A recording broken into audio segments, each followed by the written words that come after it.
Hi friends, आज हम नीति शास्त्र का एक बहुत ही इंपॉर्टेंट टॉपिक हमारी एक विचारधारा हमारी कौन सी सुखवाद, जिसे अंग्रेजी में हिडोनिज्म कहते हैं।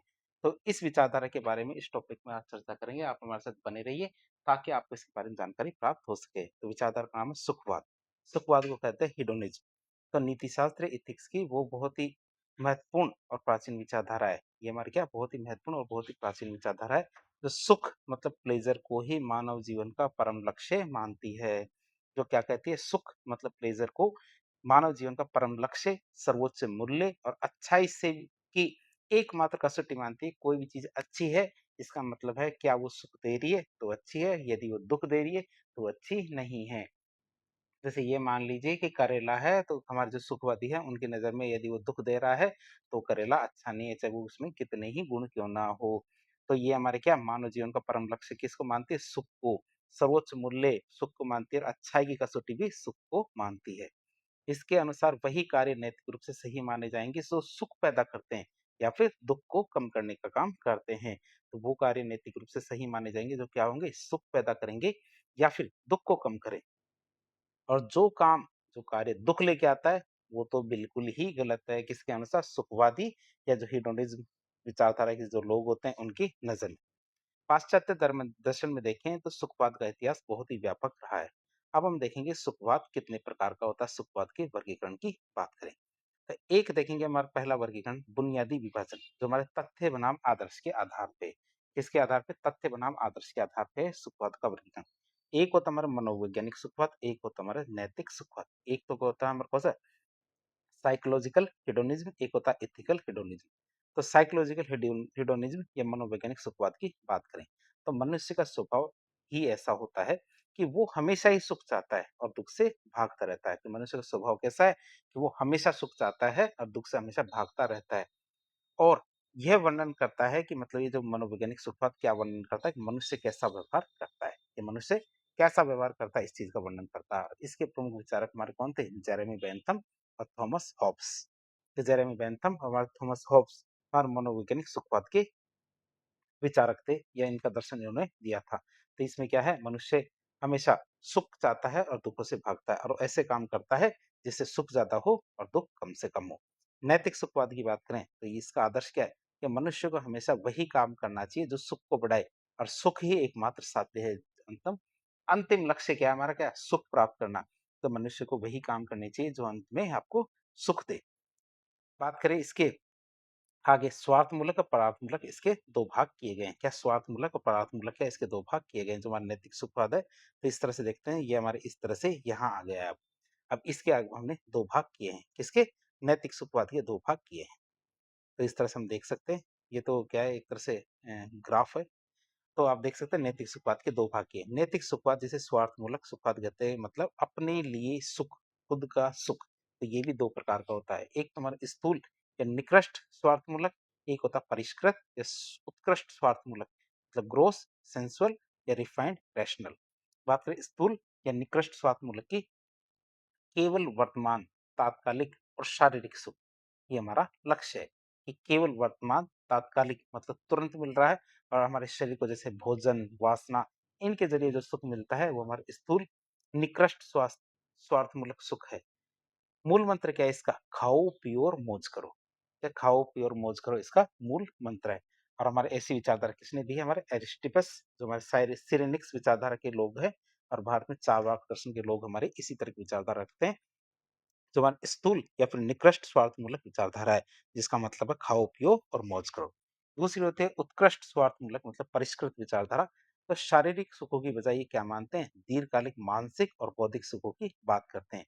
दीर्घकालिक मानसिक और बौद्धिक सुखों को ये बहुत ज्यादा प्राथमिकता देते हैं, जैसे शांति, ज्ञान। और ये किस इनका मूल मंत्र होता है? इच्छाओं को, व्यक्ति को सीमित रखना चाहिए, तभी वह जिसके जीवन में शांति और ज्ञान आ सकता है। और ऐसी विचारधारा किसने दी थी? एपिकुरस ने। तो इस तरह से हमने पहला वर्गीकरण देख लिया बुनियादी विभाजन में, जिसमें मैंने दो भाग किए, मनोवैज्ञानिक सुखवाद और नैतिक सुखवाद। अब हमारे नैतिक सुखवाद था, इसके भी हमने दो वर्गीकरण किए थे। कौन सा? स्थूल और परिष्कृत। अब तीसरा देखेंगे हम कौन सा? नैतिक सुखवाद। कौन सा देखेंगे? नैतिक सुखवाद मतलब परार्थमूलक। ये तो क्या स्वार्थमूलक था, अब देखेंगे हम परार्थमूलक। तो देख लिया हमने नैतिक सुखवाद देख लिया, ये नैतिक सुखवाद था। इसका हमने एक तो क्या है, स्वार्थमूलक देख लिया। अब नैतिक सुखवाद का हमने देखेंगे परार्थमूलक सुखवाद। क्या परार्थमूलक सुखवाद की बात करें, और परार्थमूलक सुखवाद की बात करें जिसे हम उपयोगितावाद भी कह सकते हैं, मतलब समाज का सुख। तो इस तरह से आप समझ सकते हैं। तो परार्थमूलक सुखवाद भी 2 प्रकार का होता है। एक तो स्थूल या फिर मात्रात्मक उपयोगिता, मतलब क्वांटिटेटिव की बात करते हैं। दूसरा होता है क्वालिटेटिव। तो बात करें क्वांटिटेटिव या स्थूल या मात्रात्मक उपयोगितावाद की बात करें, तो सुखों में केवल मात्रा का ही अंतर होता है। किसी को ज़्यादा सुख मिलता है, किसी को कम सुख मिलता है, इसके अनुसार। इसे हम सुख कलन के मापन से माप सकते हैं। जो जेरेमी बेंथम का 7 पॉइंट दिए थे उसने, जो सुख कलन के, उसके माध्यम से इसको मापा जा सकता है। और इसका मूल मंत्र क्या? अधिकतम व्यक्तियों का अधिकतम सुख। और ये विचारधारा किसने दी थी? हमारे जेरेमी बेंथम ने। कौन सी? उपयुक्तवाद की विचारधारा। दूसरा होता है हमारे उपयुक्तवाद, जो भी कौन सा? क्वालिटेटिव। अब कौन सा? गुणात्मक है, संख्यात्मक नहीं है, बल्कि क्या है? गुणात्मक, मतलब क्वालिटेटिव है। तो इसमें सुखों की मात्रा के साथ गुण का भी अंतर होता है। सुखों की मात्रा तो है ही, लेकिन गुणों का भी अंतर होता है। मानसिक सुख शारीरिक सुख से श्रेष्ठ होते हैं। मानसिक सुख क्या होते हैं? शारीरिक सुखों से श्रेष्ठ होते हैं। जैसे संतुष्ट सूअर से असंतुष्ट मनुष्य बेहतर होता है। ये हमारे किसने कहा था? सुकरात ने कहा था। क्या? कि एक संतुष्ट सूअर से असंतुष्ट मनुष्य बेहतर है। और ऐसी विचारधारा किसने दी? हमारी जेएस मिल ने। ये लाइन तो उसकी थी, लेकिन विचारधारा किसकी थी? जेएस मिल की। बात करें हमारे आधुनिक उपयोगितावाद के आधार पर, मतलब व्यवहारिक आधार पर देखें, तो सुखवाद के 2 प्रकार होते हैं। कौन-कौन से? एक तो कर्म उपयोगितावाद, मतलब एक्ट अल्टर यूटिलिटरिज्म, और दूसरा होता है नियम उपयोगितावाद, मतलब रूल यूटिलिटरिज्म।